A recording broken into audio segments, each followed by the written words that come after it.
Bonjour Vincent Setlinger. Bonjour Julia.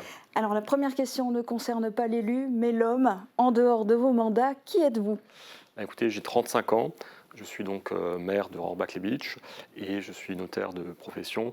Et ma grande passion en dehors de ce mandat, c'est la course à pied, puisque je cours régulièrement dans Rohrbach ou dans d'autres communes du secteur.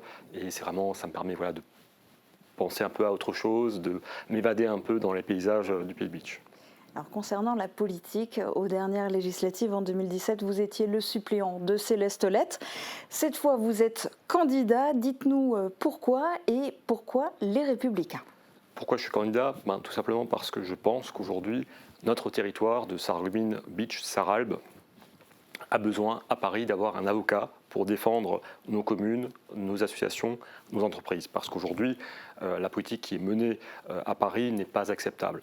N'est pas acceptable à différents titres, notamment on pense au droit local, c'est une spécificité locale qui est régulièrement remise en cause. Et malheureusement, il n'y a aucune réaction des parlementaires actuels sur notre circonscription et sur les circonscriptions voisines en Moselle, alors que c'est quand même un héritage historique et ça a beaucoup de répercussions dans nos vies pratiques.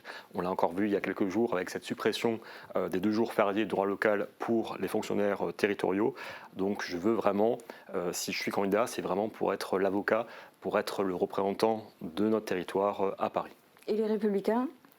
Les Républicains, si vous voulez, il ne faut pas oublier que c'est une élection politique, puisqu'une élection législative, c'est certes un territoire, donc cette circonscription de Sarreguemines Beach-Sarralbe, mais c'est avant tout un positionnement politique, puisque à Paris, il y a des groupes politiques à l'Assemblée, et il faut avoir une étiquette. C'est important pour pouvoir peser, puisque une fois élu, vous siégez dans un groupe parlementaire politique. J'ai toujours été de droite, j'ai toujours été de centre-droite. Et les Républicains aujourd'hui est le parti dans lequel je suis adhérent depuis maintenant quelques années. J'ai le soutien des Républicains, mais j'ai également le soutien de l'UDI, du Nouveau Centre, parce qu'aujourd'hui, l'idée, c'est d'avoir une union de la droite et du centre. Il n'y a pas d'autres candidats, alors que par le passé, c'est vrai qu'on a souvent eu plusieurs candidats pour la droite et le centre ici. Mais là, on a vraiment voulu avoir une candidature unique pour pouvoir avoir le maximum de chances de l'emporter. Au-delà des étiquettes, est-ce que vous seriez prêt à voter pour une loi, quel que soit le parti dont elle émane? Oui, je crois qu'aujourd'hui, il faut être constructif. Il faut en aucun cas être dans une opposition bête et méchante.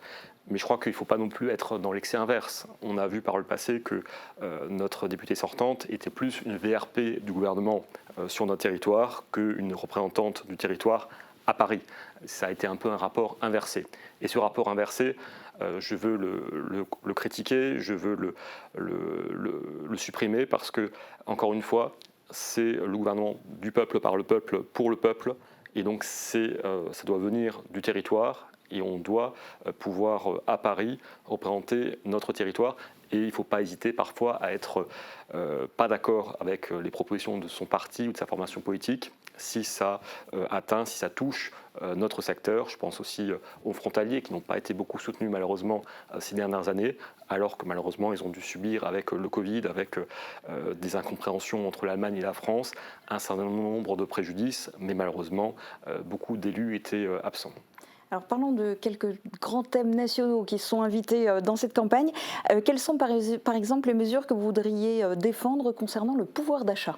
Alors concernant le pouvoir d'achat, c'est assez facile parce que le gouvernement a cru être le bon samaritain en proposant une réduction de 15 centimes par litre d'essence, alors que dans le même moment, on le voit en Allemagne depuis quelques jours, il y a une baisse du prix de l'essence beaucoup plus importante parce qu'on le sait très bien aujourd'hui, la grande proportion du prix de l'essence, ce sont des taxes. Ce sont des taxes et donc c'est facile pour le gouvernement de décider simplement de réduire un peu ces taxes pour que l'essence soit à un prix abordable, mais ce n'est malheureusement pas ce qui a été décidé par le gouvernement. Autre grande question qui appelle une réponse très courte. Pour vous, une pension de retraite complète, ça doit être à quel âge et avec combien d'années cotisées? Alors, ce qui est sûr, c'est que je suis à 300% contre cette proposition du président de la République de mettre l'âge de départ à la retraite à 65 ans. Il l'a dit, il l'a répété, on en parle encore depuis quelques jours. C'est une vision extrêmement libérale de l'économie qui consiste à vouloir faire travailler les gens de plus en plus longtemps. Mais je pense que quand on regarde des personnes qui partent à la retraite à 62 ans aujourd'hui ou un peu plus tardivement, on a malheureusement un certain nombre de ces personnes qui ont des problèmes de santé et qui malheureusement n'ont pas le temps de profiter de leur retraite. Alors je vous laisse un peu imaginer, si demain c'est la retraite à 65 ans, ce sera encore bien pire. Je pense qu'aujourd'hui, on le sait très bien, on a un problème d'emploi, notamment les plus jeunes qui sont encore de façon importante au chômage, puisque contrairement à ce que le gouvernement affirme et claironne partout, le chômage n'a pas encore été totalement supprimé, il reste encore des personnes au chômage. Et moi, je préférerais que le gouvernement s'attaque à ce problème-là et permettre un plein emploi au niveau de la population en âge de travailler, donc les 20-25 ans jusqu'à 60 ans, et qu'on arrête de faire croire aux Français que la solution magique, ce serait de relever le taux de départ en retraite, lorsqu'on sait que beaucoup de seniors, de personnes de plus de 50 ans, ont déjà du mal parfois à garder leur emploi parce qu'on sait que certaines entreprises préfèrent licencier des cinquantenaires pour prendre des plus jeunes. Donc je pense que voilà, il faut quand même prendre un peu en considération ces personnes et ne pas vouloir les faire travailler jusqu'au bout. Et concernant l'écologie et l'environnement, quelles sont selon vous les principales mesures à prendre? Alors, par rapport à l'écologie, je pense qu'il faut tout d'abord arrêter avec cette volonté du gouvernement de forcer une métropolisation de notre territoire. On l'a vu les dernières années, on fait tout pour renforcer les grandes villes que sont Metz, Strasbourg, Nancy, au détriment de nos territoires ruraux. Pourquoi? Parce qu'on veut par exemple augmenter le coût de la mobilité en augmentant le prix de l'essence, puisque aujourd'hui on a un coût de l'essence qui a augmenté à cause de la crise en Ukraine, mais il ne faut quand même pas oublier qu'avant le gouvernement a voulu augmenter le prix de l'essence pour des raisons écologiques. Ça c'est déjà le premier point.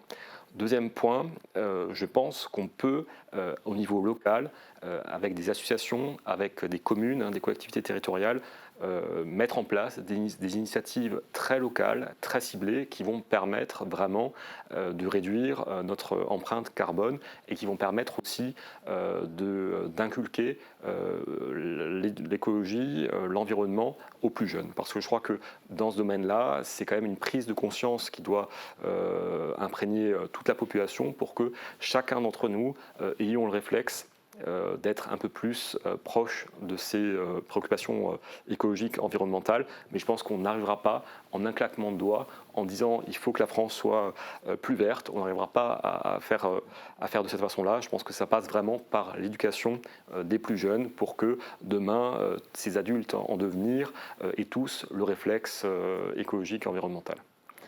Vous, de manière générale, quel est votre principal cheval de bataille? Alors, je dirais, il y a effectivement le pouvoir d'achat, on en a parlé, mais il y a aussi la santé. La santé parce que dans les différentes réunions qu'on a organisées avec Evelyne Piertion, qui est ma suppléante, qui est adjointe au maire d'Ambar et conseillère départementale de Sarreguemines, on a constaté que beaucoup de personnes nous disent tiens, on n'arrive pas à avoir de rendez-vous chez un médecin spécialiste, on est obligé d'aller à Metz, à Nancy, à Strasbourg. Et ça, je crois que c'est inadmissible. C'est inadmissible qu'aujourd'hui, lorsqu'on veut avoir un rendez-vous chez un ophtalmo, on doit attendre 8 mois, 1 an, alors que dans le même temps, quelqu'un qui souhaite aller chez l'ophtalmo à Nancy ou à Strasbourg ait un rendez-vous en 2 jours. C'est ça aujourd'hui la réalité de la santé en France. Alors le gouvernement se targue d'avoir mis en place le Ségur de la santé. Ségur de la santé a permis effectivement une revalorisation des soignants, mais qui est largement insuffisante. Et quand on voit les difficultés aujourd'hui de l'hôpital de Sarreguemines, on constate qu'il faut vraiment investir massivement dans la santé. Il faut aussi peut-être réorienter les études de santé pour que nos jeunes médecins s'installent dans nos territoires ruraux, parce qu'on court vraiment à la catastrophe dans ce domaine-là. Et je crois que le gouvernement n'a pas encore pris la mesure de la catastrophe sanitaire qui est devant nous. Alors vous parlez beaucoup du gouvernement. Le ministre de l'économie, Bruno Le Maire, demande aux entreprises qui le peuvent d'augmenter les salaires. Quelle est votre réaction? Alors, je pense que, effectivement, au vu de l'inflation actuelle, ça devient difficile pour beaucoup de Français de pouvoir faire les courses les plus sommaires, puisque les prix ont pris une proportion assez hallucinante.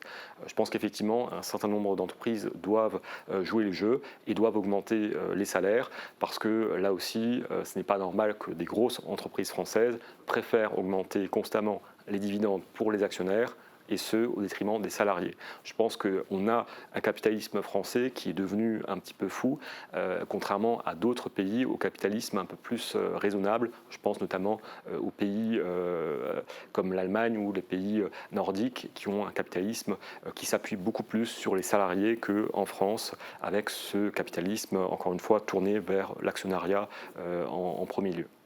Je voudrais que vous nous résumiez, pour vous, c'est quoi le rôle principal d'un député? Alors, je l'ai dit en début d'interview, c'est avocat de notre territoire à Paris. Ça, je crois que c'est quand même un élément extrêmement important. Il y a certes le côté vote des lois qu'il ne faut pas occulter, mais il faut aussi pouvoir défendre les projets locaux, parce qu'on le voit bien dans plein de dossiers où parfois il y a une administration qui va bloquer un dossier. Et il faut qu'on puisse avoir un député sur notre territoire qui puisse dire ok, je vais voir tel ministère, telle administration et je vais obtenir l'accord qu'il faut pour le dossier, parce que c'est beaucoup une question de personnes aussi sur ce genre de projet. Et aujourd'hui, malheureusement, il nous manque vraiment cet avocat pour notre territoire. Alors il vous reste à peine un peu plus de 30 secondes pour vous adresser, si vous le souhaitez, directement aux téléspectateurs, aux électeurs. Qu'est-ce que vous avez envie de leur dire? Écoutez, je voudrais simplement vous dire que les 12 et 19 juin prochains, ce sera une élection très cruciale pour l'avenir de notre pays, parce qu'il faut absolument mettre un terme et éviter que Emmanuel Macron ait une majorité très forte, parce que sinon on va tout droit vers des réformes qui seront très dures socialement. Et je critique également cet usage assez anormal de ce cabinet de conseil américain McKinsey. On en a beaucoup parlé et c'est pas normal. Je pense qu'on a des fonctionnaires qui sont de qualité et il faut leur faire confiance et cesser de vouloir comme ça faire des cadeaux à des grandes entreprises américaines qui ne payent même pas d'impôts en France parce qu'elles s'arrangent pour ne pas en payer. Donc il faut vraiment voter massivement pour des candidats qui feront entendre la voix de notre territoire et non pas la voix du gouvernement sur notre territoire. On a des ministres, des préfets pour ça, on n'a pas besoin d'avoir un VRP de plus du gouvernement chez nous. Eh bien, ça sera votre mot de la fin, puisque c'est déjà la fin de cette interview. Et rendez-vous donc dimanche 12 juin pour le premier tour des élections législatives.